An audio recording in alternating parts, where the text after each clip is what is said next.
The year 1267. War hung in the air, its scent palpable. The mighty empire of Nilfgaard stood poised, greedily eyeing the northern realms just across the Yaruga.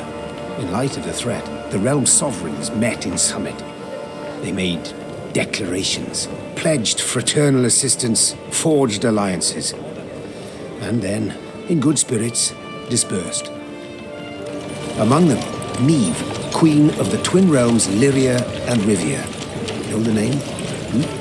Heard her beauty extolled? Justly so. Remarkable she was. Not for her graceful exterior, but for her persistence and courage. Where was I? As the queen and her retinue neared her capital, Count Caldwell appeared. In Meve's absence, the Count was to have helped her son, the youthful Prince Willem, run the Twin Kingdoms. Caldwell had clearly ridden hard. Drops of perspiration dangled from his whiskers, his neck red and chafed from a ruff, starched stiff. Hail, Your Majesty! Delighted to see you in good health. The summit, it ended fruitfully, I hope? Yes, at its end, letters were exchanged, documents signed. Paper. Time will tell of what value. That will suffice as cordialities go, Caldwell. Tell me what's happened, for I sincerely doubt sheer longing prompted you to ride out. Indeed, Your Grace. Another circumstance inspired me to do so. The strays of Spala, the bandits, I was to tend to during Your Grace's absence. The situation's gotten out of hand, I fear.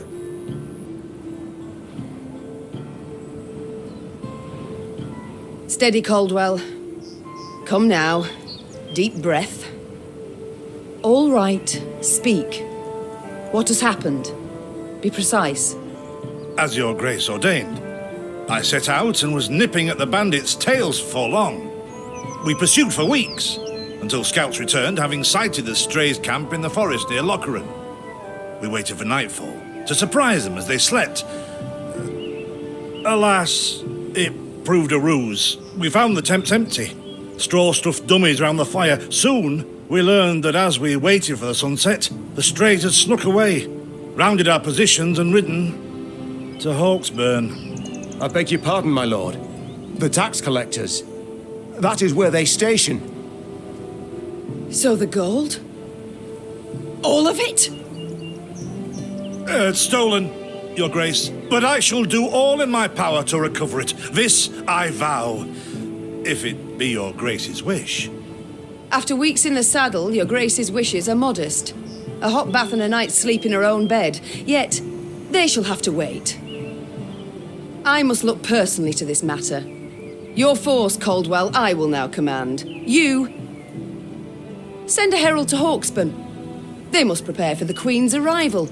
Air the rooms, dust off the porcelain. Make certain they do it. Do you see now, Reynard? I believe I foretold it would be thus. My son wasn't ready in the least to rule an entire country. I confess, Prince Willem has much to learn yet. Yes. And very little time.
thought it were bandits riding in.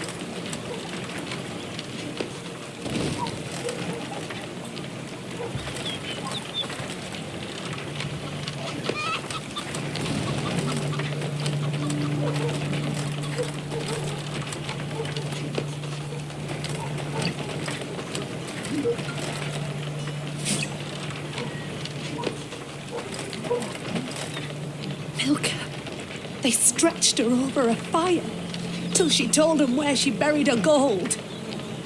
Rather die than tell him she would. But I know where she kept it.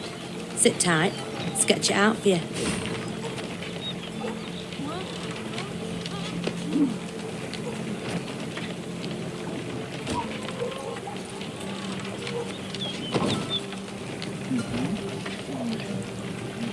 The strays, they're called, Your Majesty.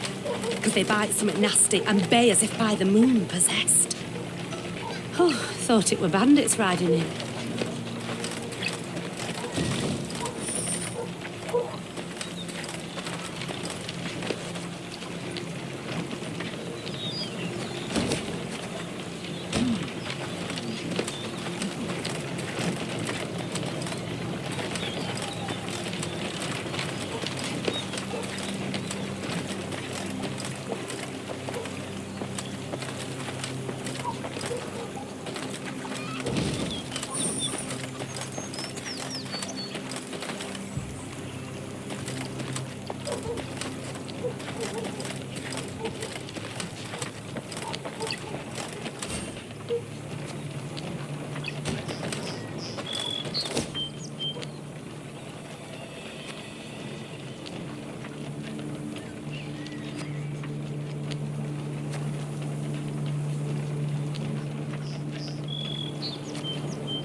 Count Caldwell rode at the column's head, scanning its flanks with a wary eye that, despite his advanced age, proved very sharp indeed.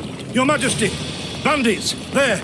At the tree line! The Count's footmen, unaccustomed to escorting their queen, sought to shield her with their bodies and assumed a tight formation to do so. They were promptly knocked aside as Meve charged headlong at the bandits, brandishing her blade and bellowing a ferocious cry. Attack! Charge!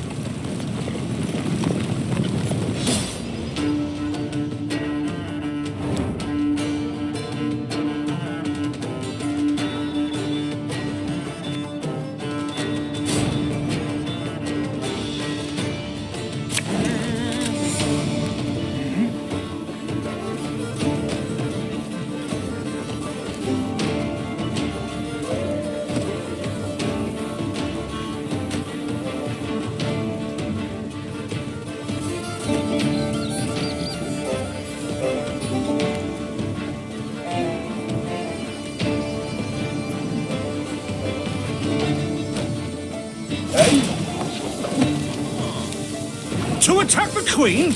An outrage!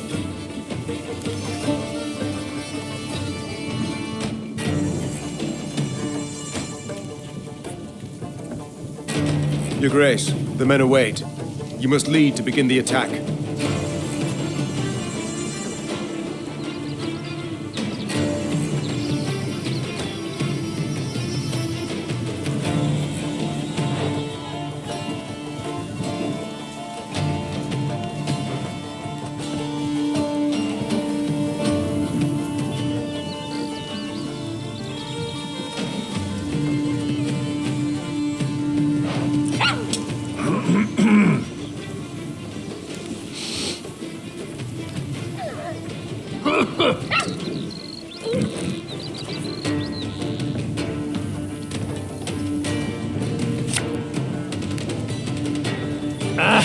Salt of the earth, they are, Your Grace. They'd follow you into fire.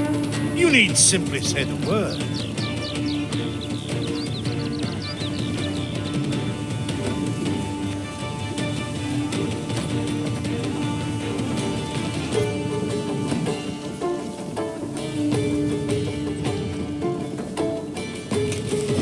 I shall teach you to respect the crown, you dogs!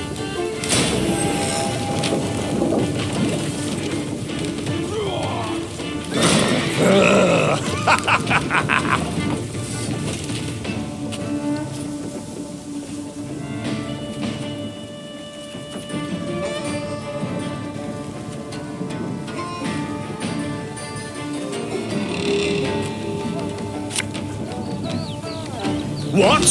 Who dares?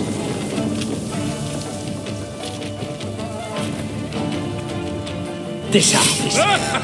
The strays took tail and run.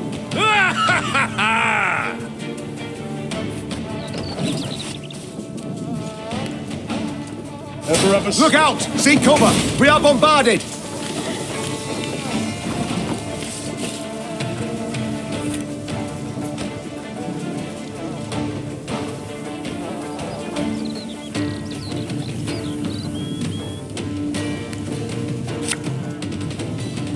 One bull's all I need.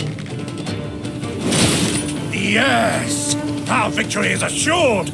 Sound the horns! May they sing praises of this triumph for ages!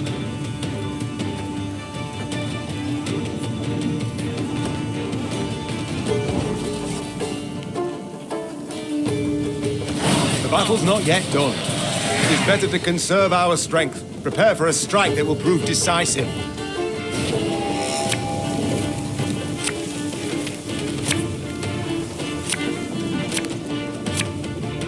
Battle formation! Protect the Queen!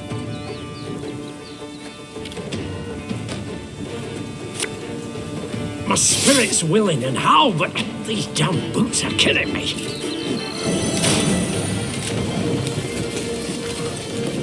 That bit the white of an eye from half a league away. Give me a target.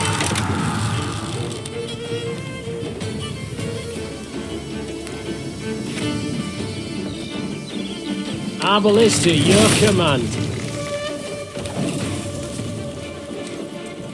Yeah, yeah! Armor wars.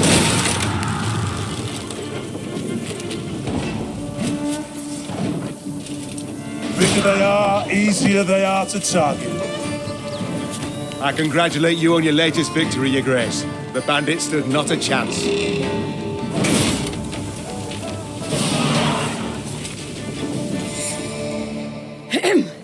Matters seem indeed to have gotten out of hand, to put it mildly. Meve said, arms crossed atop her shining breastplate. They've grown bold. Doubtless after the raid on the manor, the tax collectors. I've not heard of an ambush on the high road afore. Caldwell explained, avoiding his liege's wrathful gaze. Enough, Caldwell. We must put things right. Come! The Queen's retinue set out, cavalry in front, infantry and arbalists close behind, and, following in the rear, the bandits, bound in chains.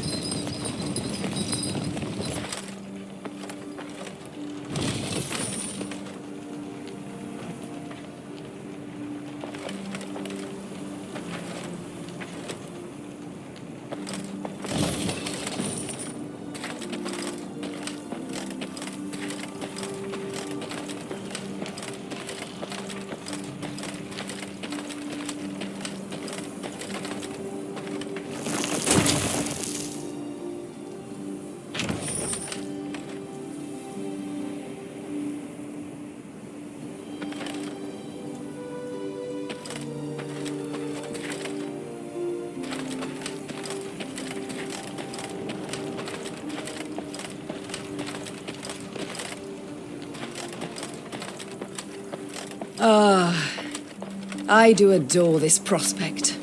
Yes. Lyria, the Pearl of the North. With its hills and dales. Why, its beauty matched only by that of its queen. After 3 weeks in the saddle, I've my doubts, Count. We shall pitch camp here. Our soldiers need respite. A spell of it they deserve.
Worked in a mess once at serving no meat, not even sausage. Weren't long before the men rioted. A bit of respite, Reynard. Yes. But if you've any new orders, Your Grace, I can be ready at any... At ease, Reynard. At ease.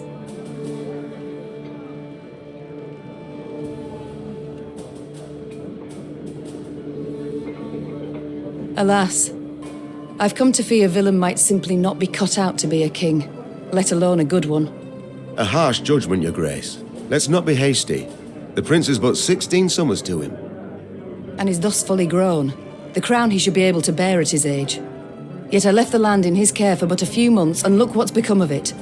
Bandits roam and loot unchecked. We might yet learn of mitigating circumstances. Events beyond his control. Would that it were so, Reynard.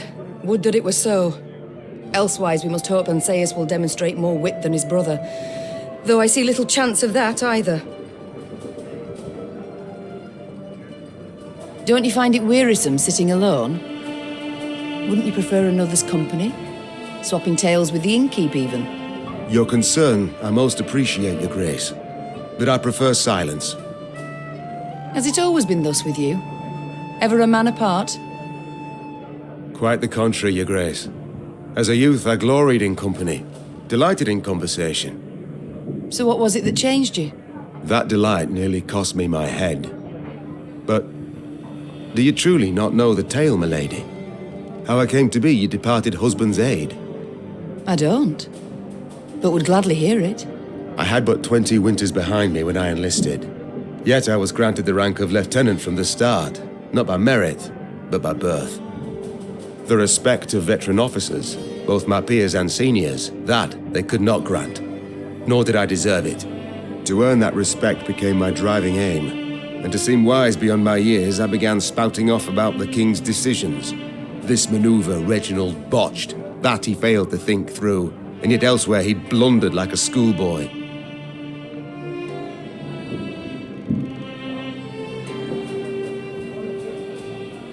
Well, a brilliant strategist Reginald was not. They dubbed him the courageous, not the cunning, for good reason, I dare say. It was not long before I was clanking about in shackles. Another officer had reported me. I was charged with lèse-majesté. The court-martial took but a quarter of an hour to deliver verdict and sentence. I was guilty of treason, and the noose awaited me. But Reginald first stayed the execution, then ordered that I repeat every word I'd uttered about his person or deeds. Soaked with sweat, my voice cracking, I did as he ordained. Reginald listened, raptly and silently, and when I'd finished, he declared I was right. He then appointed me his personal aide. A clever lad like you, I can always use at my side. Indeed. Though hardly sharp himself, wisdom in others Reginald both recognized and heeded. It was then I swore two things. Firstly, never again to wag my tongue like a fool. Secondly, never to betray his trust. And you never did. Know what he told me moments before he passed? Trust none of them, Meve, save Reynard. The old sod was right about that, at least. I thank you for sharing that tale, Reynard. Truly. It's time I attended to other matters.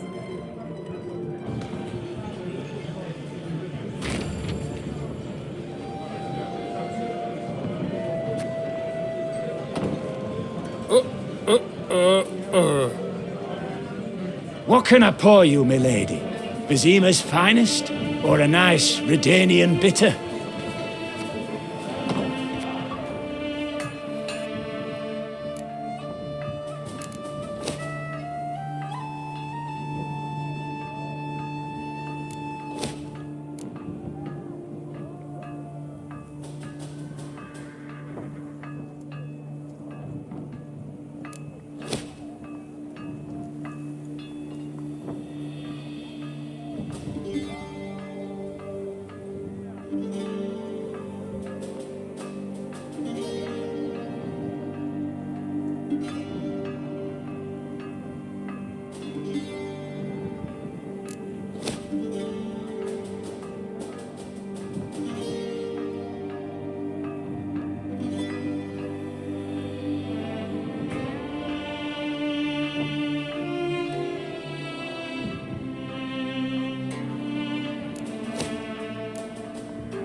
Is this what I pay taxes for? To be robbed along the high road, and in broad daylight, no less? Were it not for mandatory merchant routes and stacking rights, why, I'd have gone round, through Sodden. They told me, Lyria's a wild land, lawless, chaotic, a damn disgrace.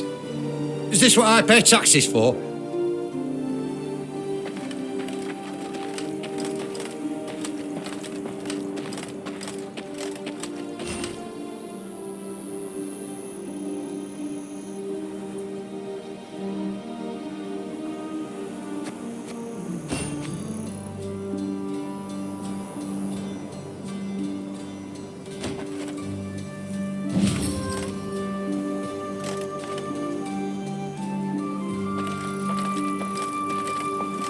Gods of mercy! Whatever is this filth? Necrophages. Drawn here by blood's scent. For such vile monstrosities to prowl the high roads of my realm. I won't allow it! Attack!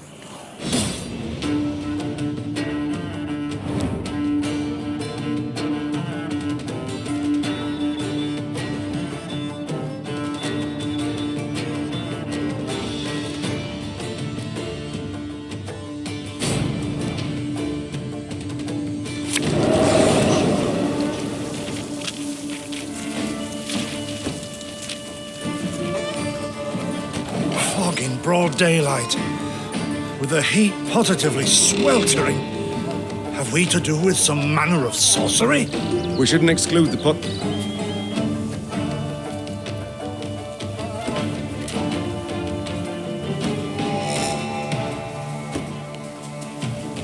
Raynard, what is this? Some spectre? A strigger?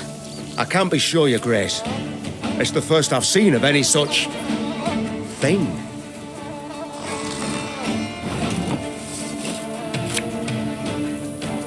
Aye.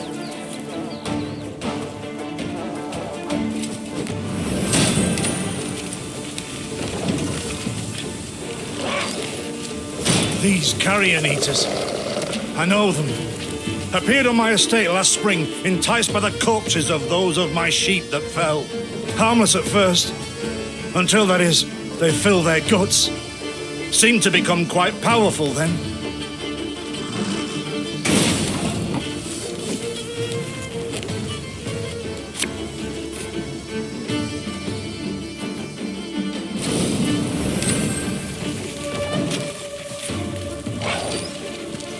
Fearsome they look, true.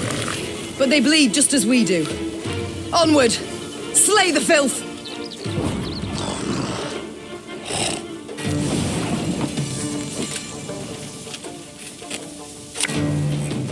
Lyria!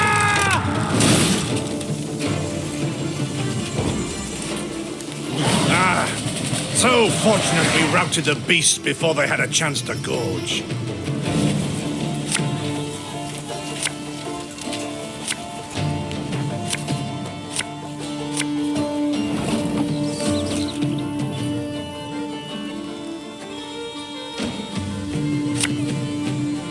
Should have listened to me old lady.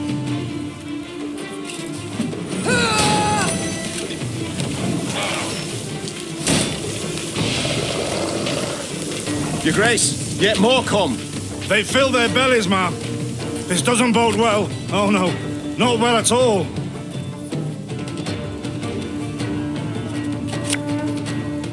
One boat's all I need.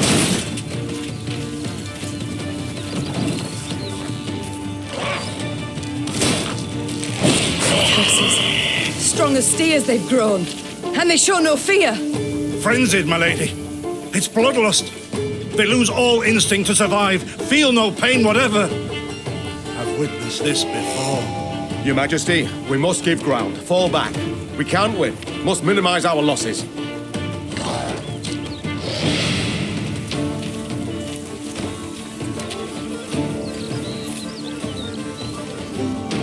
My Queen, there is no shame in ceding the field when fortunes turn sour.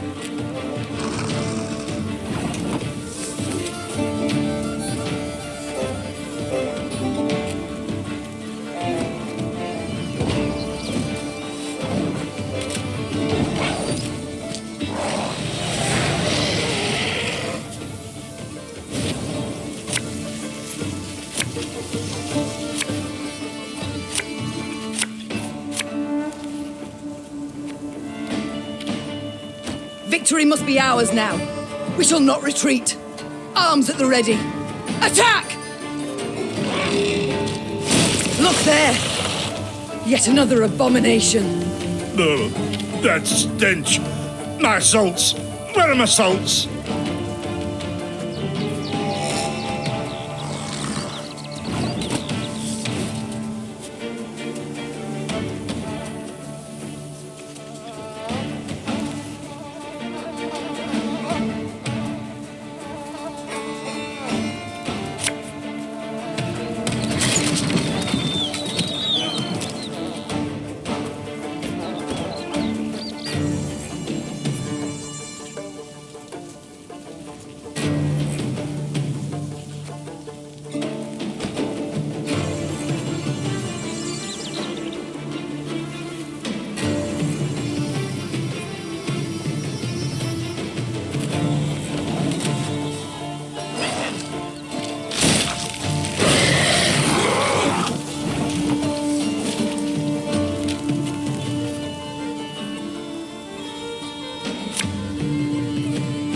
Give me a target.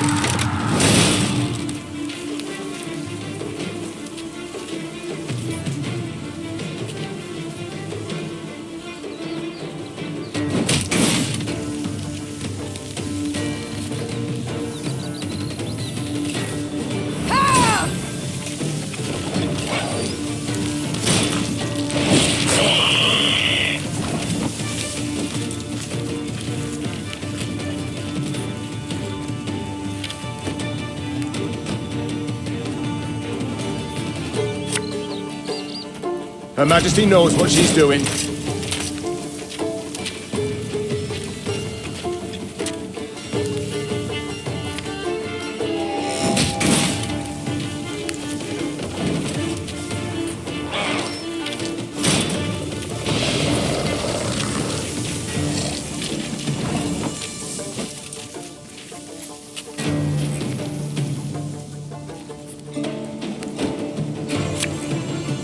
Our ballista, your command.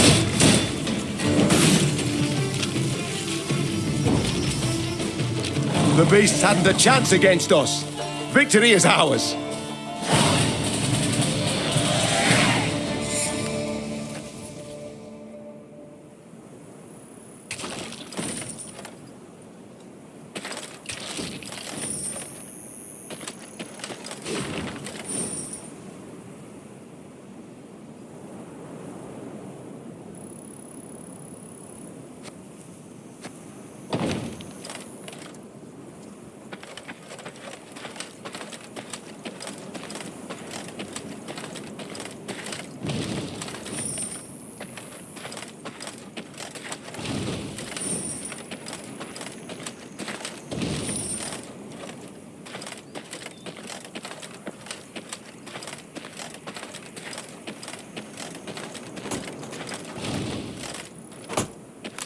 Many trees we've felled, my lady.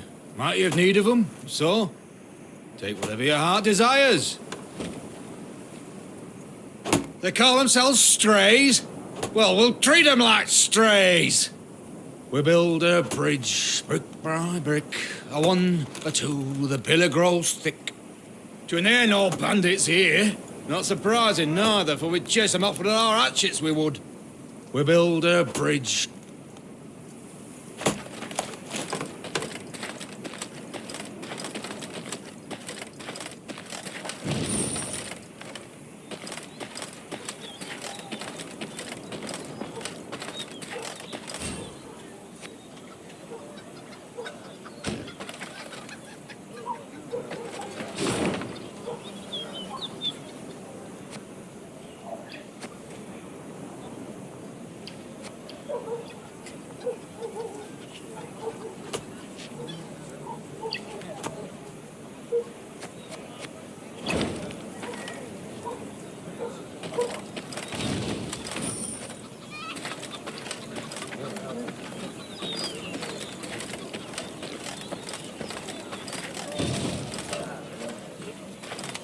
Lady, the masks they wear. Have you seen them?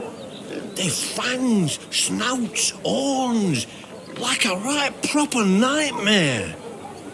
Your Majesty, I beg of you, thrash them bandits, please. Scared to step out into me own fields, I am. To raise an hand against the Queen. These hounds hold nothing sacred. Thank you for listening to this tired bag of bones. Folk haven't lent an ear to old Poppy in a long while. Please take this for the road. Your Majesty, I beg of you.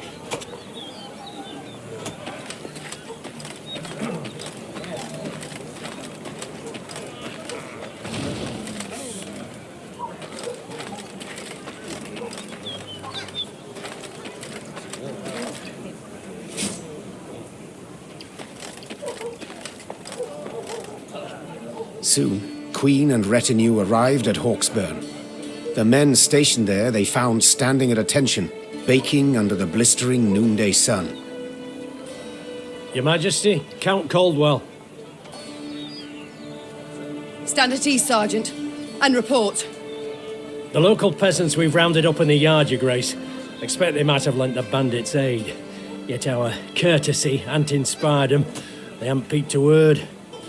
Might it please Your Grace to summon the hangman? He ties a noose for them, should have them jabbering right quick. I'll speak to them first. Your Majesty, for the Queen to question commoners, why, it's simply not proper. Whom for? I shan't be stripped of crown and titles for it, so no impediment do I see. Lead me to them. Bow low for your sovereign, Her Majesty, Queen Meve of Lyria and Rivia. Ha' mercy, Your Grace.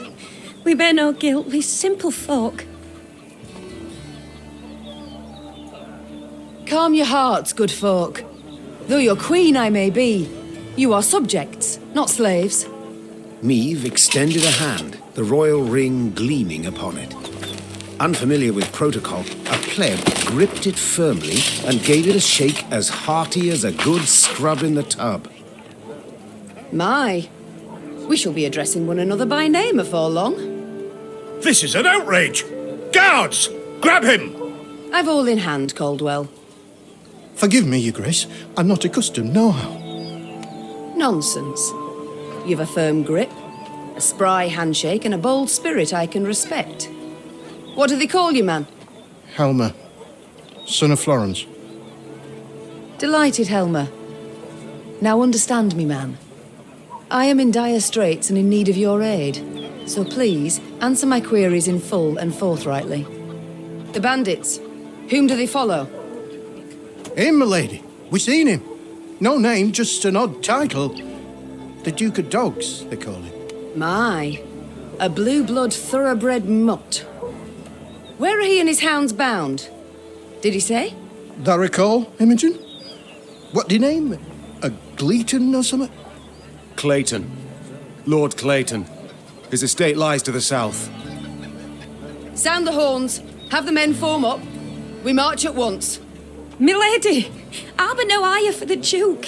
He's a good man. Gave us proper brass for the welcome we gave him. Shared what grub he had. Shut it, louts. The Queen's had her say. Your Grace, your orders. What are we to do with them?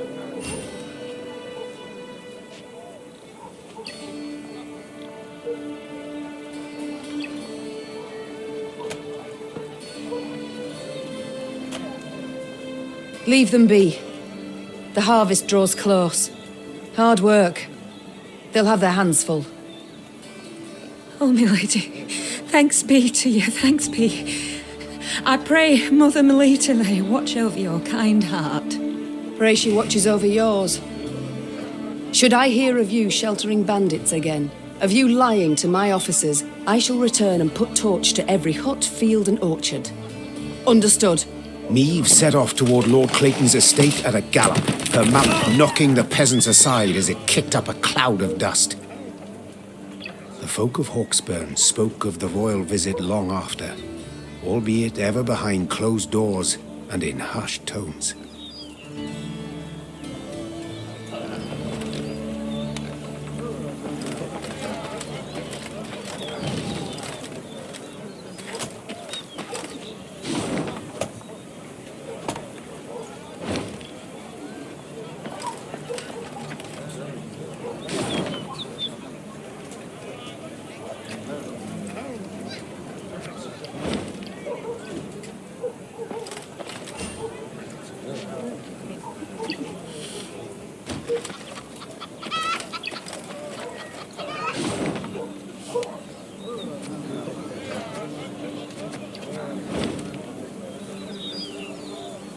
What is this, Reynard?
That rumble.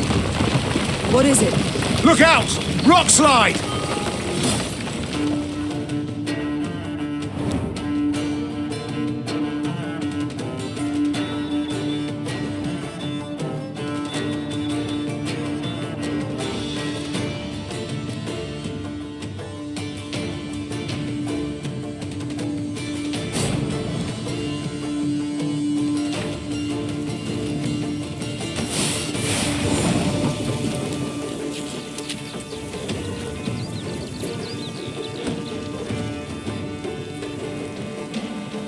The bluff crumbles!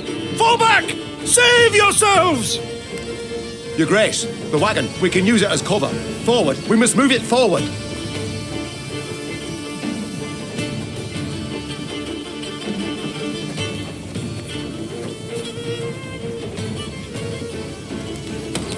What now? You're far fewer than I presumed. Summon your comrades, damn it! Chop chop! Before I reach for my whip.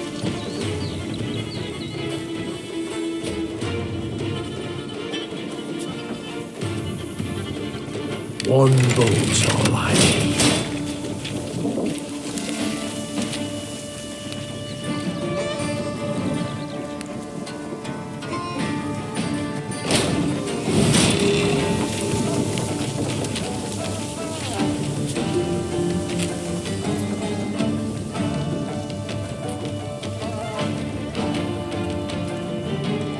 Give me a target.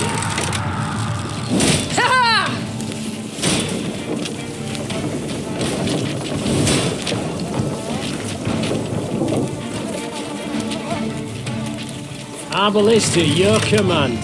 The wagon! Use the wagon now!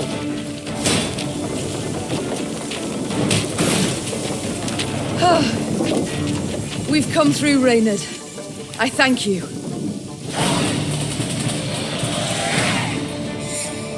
The walls of the temple collapsed. The buttress is doubtless damaged by something. Or someone.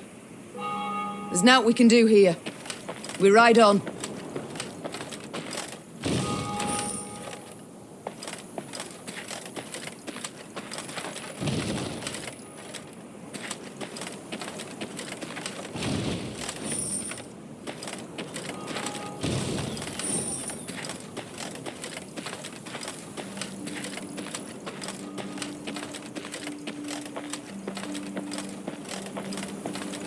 A peasant cart, loaded with a heap of hay, came rattling down the road from the opposite direction. Clear the road! Bellowed Count Caldwell, standing in his stirrups. Make way for your queen! The peasants obediently turned their cart into the roadside nettles. As she passed, Meve glanced towards it and froze. Atop the hay bale lay a badly wounded man gripped by fever. The thick, sweet stench of rot wafted from his bandaged legs. Gods. Who did this to him? Meve asked. Bandits? Nay, milady, Replied the cartman. 'twere a beast. Out to the east, down Wetterton way, lies a boneyard, old as the elves, they say. The peasant continued. Clayton was setting snares round about there. Came running back to us, drenched in blood, rattling on about a long-haired wench come climbing out a grave. We's taken him to the good sisters of Melitele here on bridge. Perhaps they can help him. I'm certain they can. And will. Replied the queen. Though just looking at the wounded wretch, she knew he'd expire before nightfall. God speed you on your journey. The queen whistled, and her mare resumed its trot. Shall I send for a witcher, your grace? Caldwell asked. One of those freaks should make short work of the monster. Until we apprehend the bandits, I shan't allow a single soul to leave our company. Even on such an important mission as finding a witcher. Meve replied. Any who did would be captured at once. But, if fate brings us near Wetterton, perhaps we'll see to this monstrous harridan ourselves. Your grace, we've only just fought beasts and scarcely escaped with our lives. This she-beast will take a silver sword. Magic formulae. Yet a dozen arbalists will have to suffice. The queen said, calmly but firmly. And please, Caldwell, do stiffen your spine a bit. Now onward.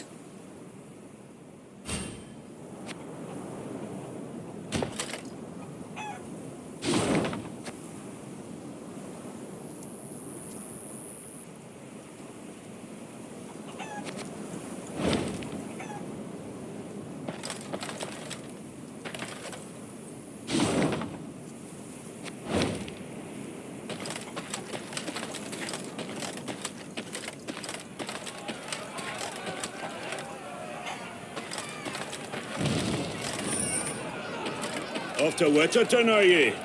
Bonnet tune that. Just the folk of me on shite. Off to Wetterton, are ye? Bonnet, off to Wetterton.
As they neared Wetterton, the Queen ordered her company to halt.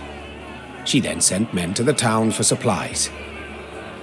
Those sent returned more quickly than she'd assumed they would, their satchels empty, their mounts foaming at the mouth. Your Majesty, the townsfolk have gone right mad. Herded all the elves and dwarves at Market Square. 'Tis a slaughter. The Queen knew well that if she failed to intervene, the town's streets would flow with non-human blood. Just as she knew her meager force might not subdue an enraged crowd.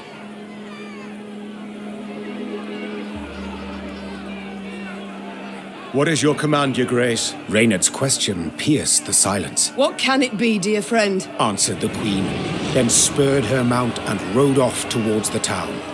Her troops followed, running as fast as their legs would carry them. When they passed inside the town gate, they saw corpses lining the gutters. Meve realized she had arrived too late to prevent a tragedy. The crowd was drunk on blood. Its rage would need to be quelled with an iron fist.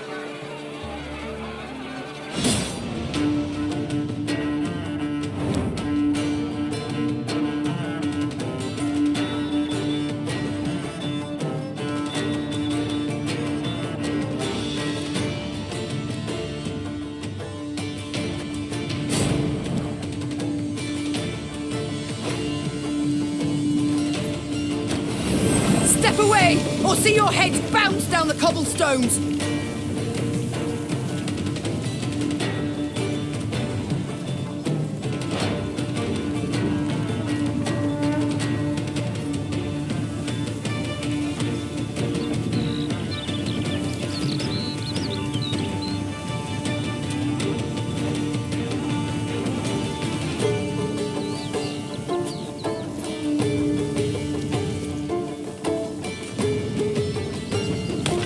Reynard, who started this? I must know.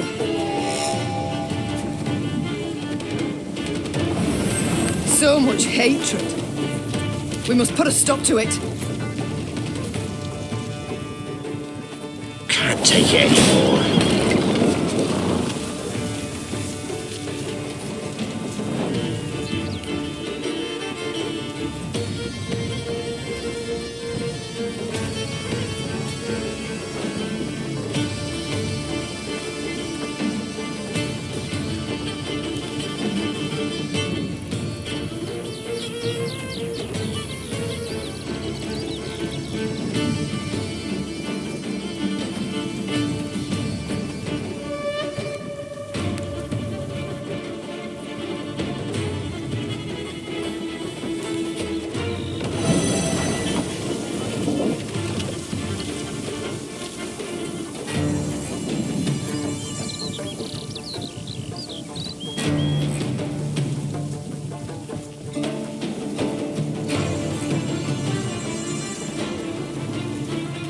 Company! We must strike the largest clusters! Disperse the mob!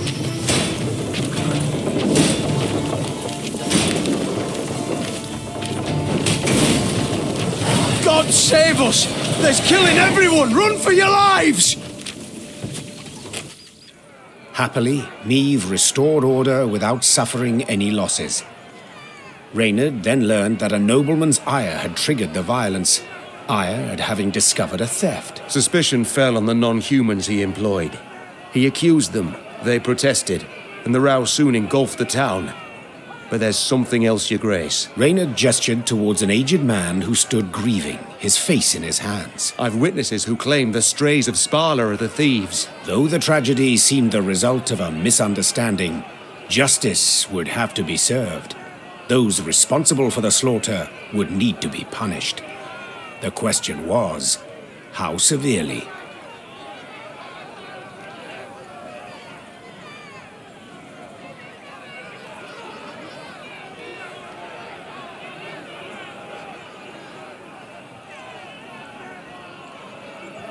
You are guilty.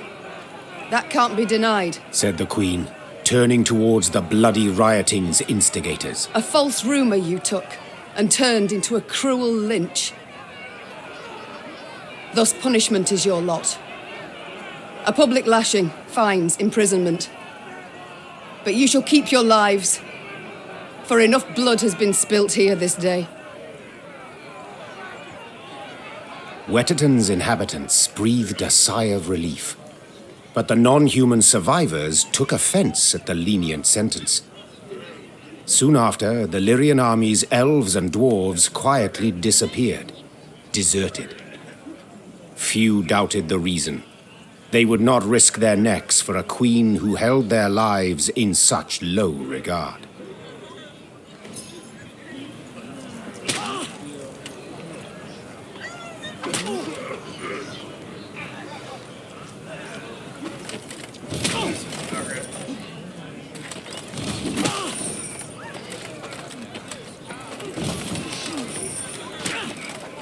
They should have stayed put neath their mount. We'd not have had no problem then. They should have stayed put neath their mount. We'd not have had no problem then.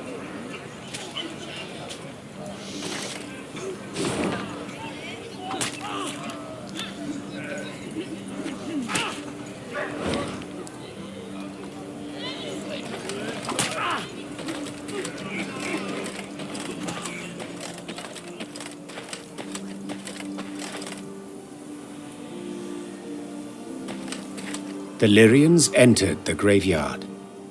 Crickets chirped in its tall, windswept grass, and lush green moss covered its crumbling gravestones.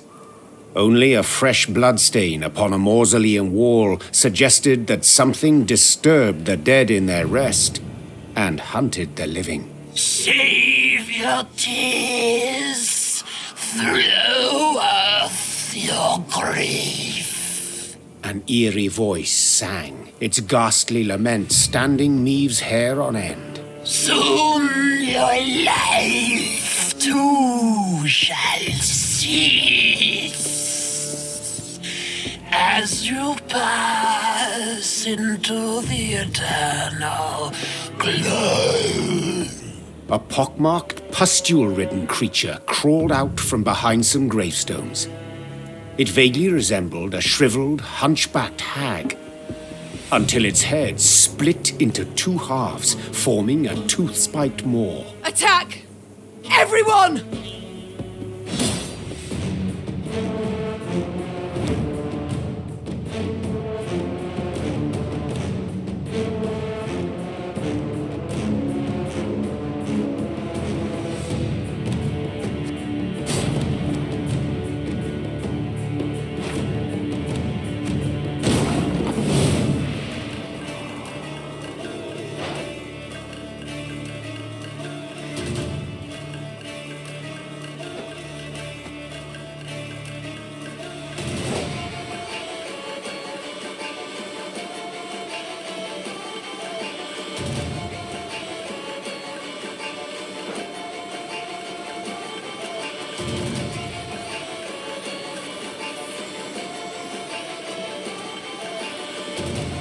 Aye.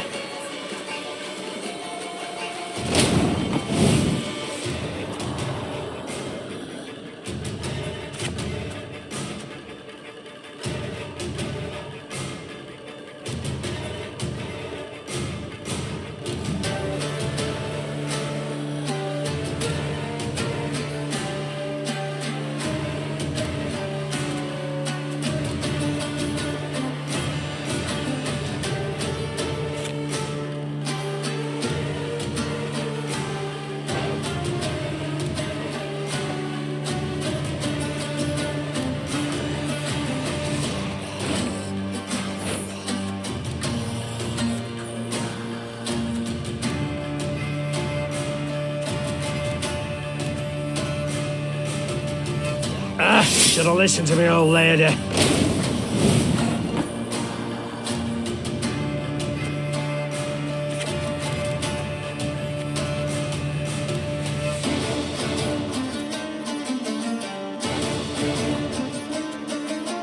Our ballista, your command. Keep calm, Tiberius. I'm a monster.